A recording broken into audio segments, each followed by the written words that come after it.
Good morning, everyone, in umbraCoffee episode 281. And as it says, it's a news fast track because Callum is traveling right now from Netherlands, from the amazing Azure Lowlands event that was held there yesterday. And I'm here alone today in another umbraCoffee because I'm already delayed. My family is waiting for me, and I'm traveling for a really nice weekend to have some time off and chill out. So quickly wanted to just give you a short track and fast track of what happened during this week and leave you to also enjoy the rest of your Friday and the rest of your weekend ahead of you this week. So without further ado, the biggest announcement this week, of course, is Umbraco 12 release, and we are having it. It's finally here. And of course, for all the people who are awaiting this particular release, this is the one with the content delivery API for headless capabilities, a really nice extended support for Entity Framework Core, and a lot of updated dependencies, including ImageSharp dependency for improved and even better image processing. I don't want to repeat everything what the guys did here because there is a lot of great insights in the unboxing video recorded by Rune, Ken, and Nikolai. So be sure to watch it and start using the new major of Umbraco. It is really exciting, to be fair, because we were all waiting for this. We were all trying and testing. A lot of people were already doing a proof of concept work in the pre-releases and release candidates versions of Umbraco 12. So now it's time, and Umbraco 12 is faster, better, headless, and available right now, as it says as it said in the blog. So be sure to check it out to see if there is a way to maybe start or update your projects right now to the Umbraco 12. And of course, the release cadence is maintained, so we can expect new extended functionalities and updates coming there in the schedule. So yeah, it's really nice. And right now it's also on the Umbraco Cloud. So from from Thursday, it is available on cloud. So everyone can test it and use it for 14 days for free. So it's really easy to get our hands on Umbraco 12. It has also a great documentation, and kudos here to the whole Umbraco team for also handling the documentation and releasing documentation before and together with the software release, which is always cool. One final shootout in terms of Umbraco 12, community contributions, and 48 bug fixes and features and additions. And total of 3 of them have been contributed by the community by 3 unique contributors. So that's also amazing. So first-time contributor is Clarke, who made his pull request. They are all linked here. So if there's anyone curious what has been contributed, there is an easy way to go there and check it. And that's the biggest announcement this week, and I think the most important as well for all of us, because we can finally get our hands on and test headless capabilities, and not only the best and the latest and greatest Umbraco version, major version released now. Other than that, release-wise, Aaron, who was my guest last week, also released some updates for his Umbra Checkout package this week.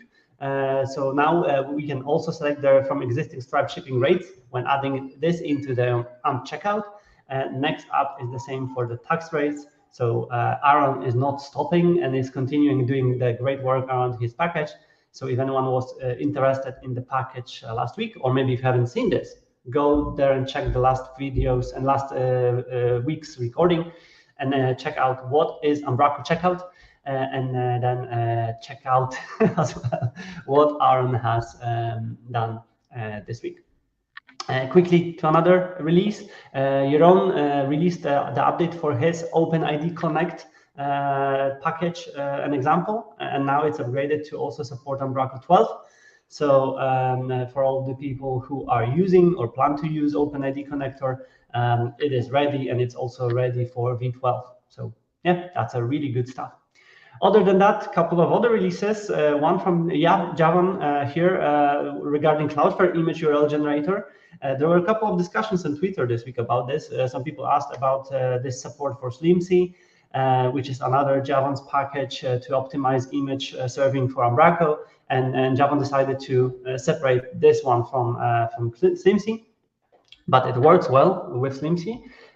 So for all of us and all of you who wants to use Cloudflare image resizing and all the Cloudflare capabilities for image optimizations, this package is here for us, and it has a great information on how it can be installed and used, and it's really easy to use it. So yeah, kudos to Javan for sharing it. So thanks, Javan. Other package, which is from the same field, was released by Gareth this week, and it's called PunkOptimize. It has a little bit less information here on how it can be used, how it's served, but generally the description says that this is a package that allows us to optimize our media using different providers. So definitely another interesting package for all of us here to see and optimize the images used in our solutions. But I haven't checked yet what providers are supported by default, how it's built, but as it's a beautiful open source project, we can all see and extend it if we would like to do so. So be sure to check it out as well. Next is PageGuard, which looks extremely interesting. Paul and John released the package called PageGuard, and the package is allows users to easily check out specific pages for exclusive editing rights. So by checking out the page, you prevent other users from making simultaneous changes, reducing the risk of content conflicts. So something what I did in the past, what was called Content Guard, right now seems to be expanded and also delivered for the newest Umbraco versions. So page is checked out, checked in. There's a whole history of the updates. Looks really, really cool. And it reminded me that I was supposed to do an update of my package, but I haven't had time to do so. So kudos here for the guys who made it. And I will be one of the first ones to test it out in the future projects, because that's exactly what was really, really needed by many, many editors using Umbraco solutions. So I hope you also will use it and like it as well. That's release-wise. Code Garden. Code Garden is over. We all know that. We were addressing the post-Code Garden blues last week, but now we have the great blog post called The Aftermath, coming from Steffi, who was a lead organizer of this year's Code Garden. And there's a lot of great numbers, summaries, links to blog posts, and also a Code Garden official after movie. So be sure to check it out. Together with the movie, there's a link to the Flickr gallery, with the Code Garden Business Summit pictures and also Code Garden photos. And the last time when I was checking it, it was 500 something images. So they were new ones added here. So that's great. So be sure to check it out if you are attending, or maybe you are not attending and you want to see how it looked. And all of the blogs that were released after the Code Garden are gathered here and linked, so everyone can check it out. A couple of them I also listed on my links this week. My first Code Garden experience by Amy, who was visiting the Code Garden for first time. I don't know if it's anywhere here. Nope. So I will link it up to the video description here. Corner's blog, it is linked here. So it is Let's Talk, looking back to Code Garden from Corner's perspective. One blog from Eleanor from Crumpled Dog about the return to Code Garden, and all the other ones that are greatly gathered here together with Matt's doodles and drawings and our links to umbraCoffees and candid contributions. So yeah, watch the recordings, read the summarize of the Code Garden. 1,751 attendees, amazing number. Congrats to all who made it. Congrats to all, and kudos to all who made it possible. And yeah, check out the summaries here. Blogs. Yes. Another update from this week was Jason's Voditska talk that has been released also on YouTube.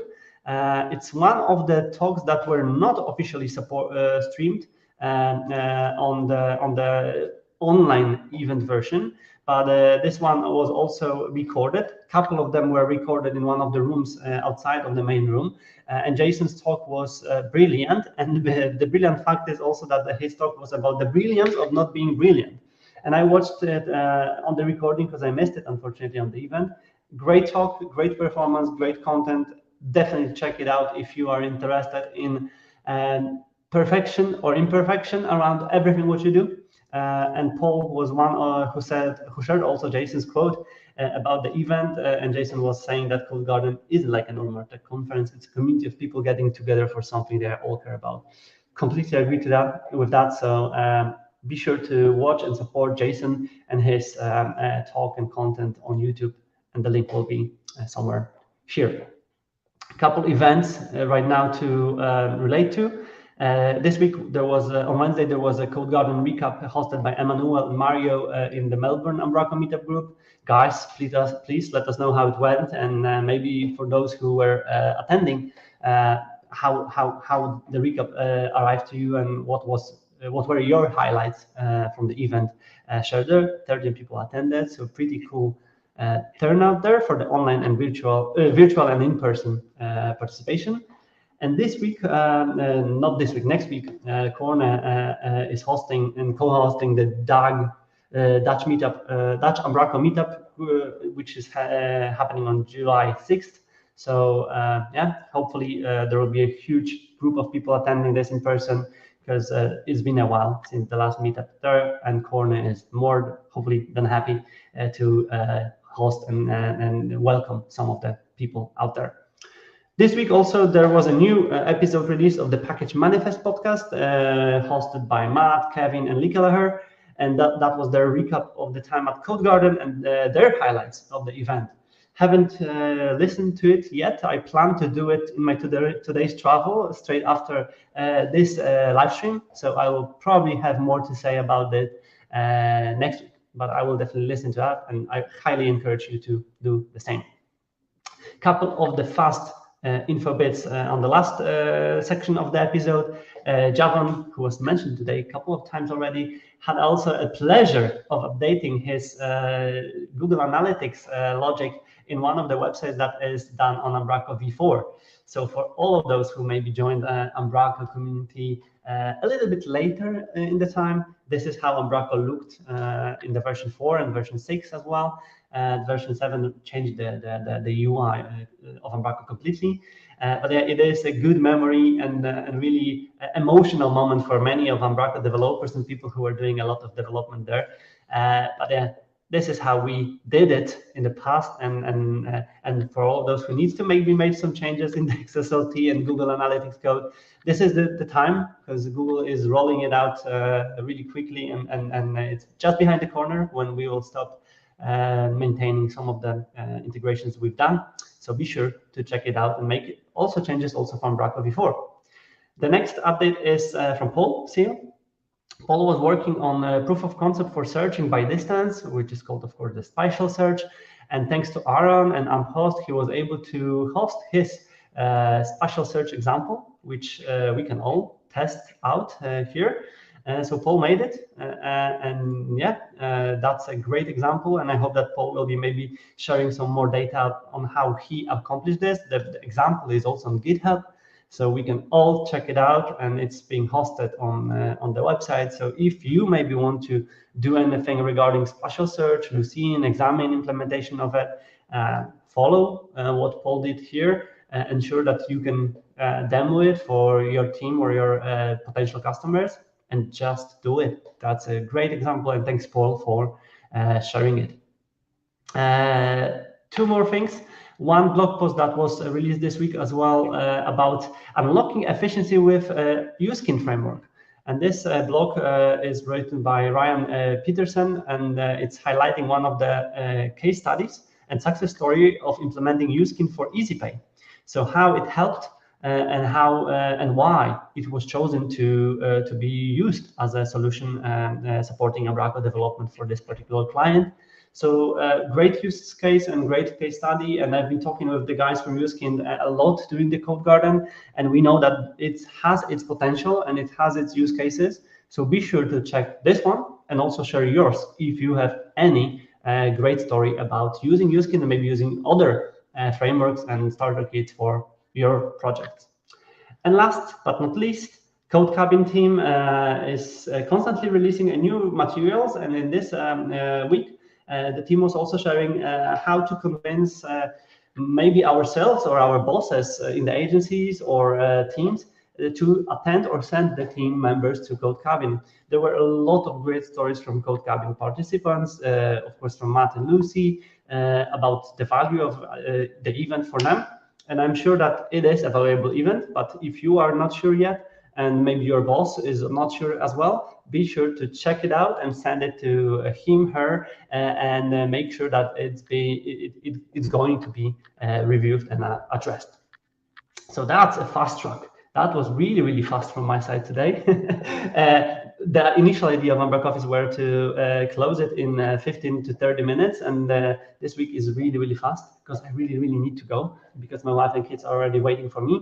So yeah, have a nice and lovely rest of the Friday. Use the remaining time of umbraCoffee, which you hopefully usually book, to, first of all, subscribe and like the episode, share it with your friends, colleagues, family. And then make sure to check out Umbraco 12 and all the amazing releases from this week. And yeah, see you with Callum and me normally next week in a not that fast track news delivery as today. Have a lovely rest of the day.